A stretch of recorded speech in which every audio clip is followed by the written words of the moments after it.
যাদবপুরের আজ এবার মেদিনীপুর কলেজে এসএফআই ও এবিভিপি সংঘর্ষে উত্তাল পরিস্থিতি, মারধর হাতাহাতি দুপক্ষের ছাত্র সমর্থকদের মধ্যে। বৃহস্পতিবার যাদবপুরের ঘটনার প্রতিবাদে শান্তিপূর্ণ বিক্ষোভ কর্মসূচির ডাক দেয় কলেজের ছাত্রছাত্রীরা। সেই মুহূর্তে কলেজে এবিভিপির ছাত্র সমর্থকেরা প্রবেশ করলে শুরু হয় বচসা। এরপর দুপক্ষের মধ্যে ব্যাপক মারামারি শুরু হয়। ঘটনায় জখম দুপক্ষেরই ছাত্র সমর্থক। এবিভিপি ছাত্র সমর্থকদের দাবি, তারা প্রতিবাদ কর্মসূচিতে শামিল হলে দেশবিরোধী স্লোগান দিতে শুরু করে এসএফআই ছাত্র সমর্থকেরা। তাদের অনেকবার বারণ করা হলেও তারা থামেনি। এরপরই বচসা থেকে হাতাহাতি শুরু হয়। আমরা অখিল ভারতীয় বিদ্যার্থী পরিষদ মেদিনীপুর নগরের পক্ষ থেকে আমরা একটা শান্তিপূর্ণ একটা প্রোটেস্ট করেছিলাম এবং সেই প্রোটেস্টকে দেখে এই এসএফআই নামক একটা হিংসাত্মক একটা রাষ্ট্রবিরোধী একটা ছাত্র সংগঠন, যারা এই মেদিনীপুর অটোনোমাস কলেজের ভেতরে 15 থেকে 16 জন বা 20 জনকে নিয়ে তারা ক্যাম্পাসের মধ্যে anti national slogan, RSS, ABVP এবং ভারত মাতার বিরুদ্ধে বিভিন্ন রকম স্লোগানিং করে।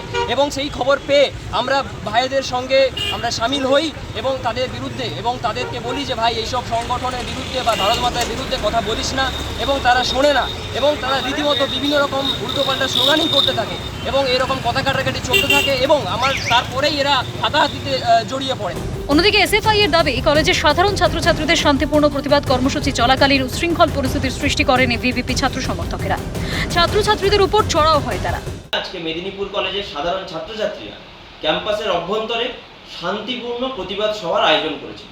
সেই প্রতিবাদ সভা চলাকালীন এবিভিপির বহিরাগত দুষ্কৃতীরা 100 জন বহিরাগত দুষ্কৃতী হাতে রড, লাঠি, বাঁশ নিয়ে প্রফেসর, স্যার, ম্যাডাম, শিক্ষাকর্মী তাদেরকে ঠেলে ফেলে দিয়ে কলেজের মধ্যে ঢুকে ছাত্রছাত্রীদেরকে আক্রমণ করেছে।